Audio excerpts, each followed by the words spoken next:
Hi, I'm Sean Joyce, PwC's Financial Crimes Unit Leader, and today with me is Dan Tannebaum. Dan is a partner in our anti-money laundering and sanctions practice, and Dan also leads our global financial services sanctions practice. Welcome, Dan. Thanks, Sean. Sanctions has long been used as a foreign policy instrument. There have been many significant penalties levied against financial services institutions.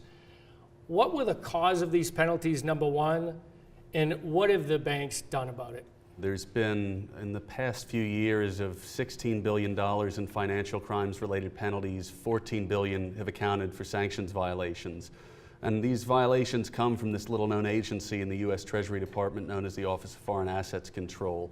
A number of these violations have tied to what are called stripping cases, and these cases have to do with financial institutions intentionally removing certain references within a payments message to more easily allow it to clear through a U.S. financial institution so that it's not stopped by compliance systems that are designed to interdict transactions with certain sanctioned party references.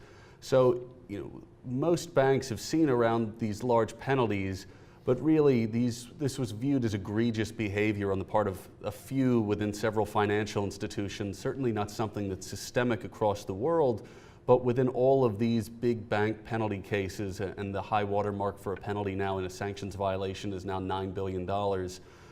It was intentional behavior on the part of the financial institution. So with ongoing changes to regimes like Sudan, Burma, Cuba, Iran, and Russia, how do institutions keep pace with this dynamic regulatory environment?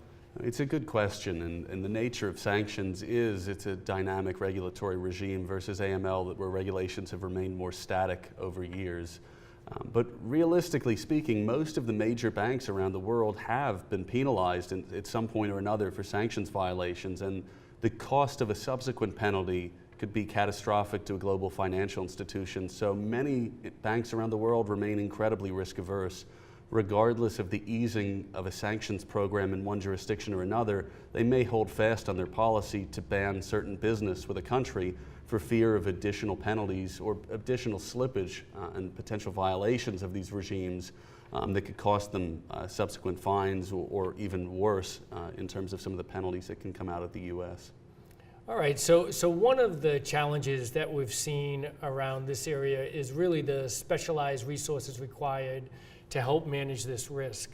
What type of skill sets do institutions need to really confront this risk? And historically, a lot of sanctions-related professionals came from the legal profession. So much of this work is dominated by a need and an ability to be able to unpack very complex regulation. And so for the longest time, it was generally attorneys that were leading sanctions-related efforts across banks around the world.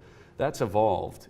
Significant investigative talent is needed to really manage the risk and to help understand the permissibility and really the linkages between an AML program and a customer's Know Your Customer file against potential sanctions violations. So we'd really be interested in your thoughts on do we see an easing of sanctions in some jurisdictions? Do we see significant changes?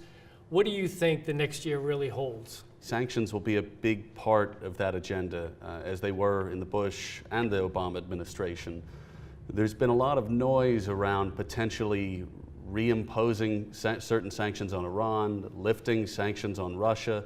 The important thing to note is that most of the major sanctions programs out there today are not unilateral. They're not the U.S. against the targeted country.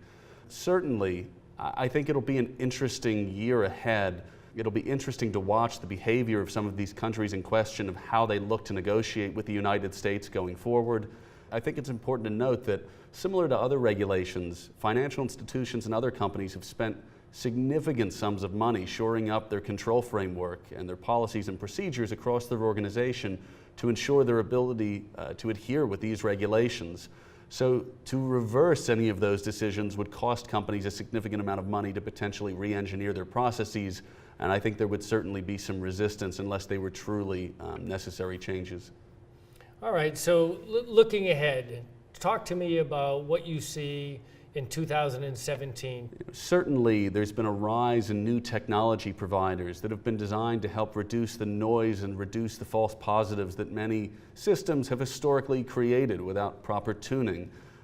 These are systems that are working to help manage what can be very significant alerts that create additional resource need across institutions globally. Similarly, we're seeing a lot of interest outside of pure financial services in technology and e-commerce companies that are looking to ensure that they're properly managing their sanctions risk across the globe, looking to penalties coming out of OFAC.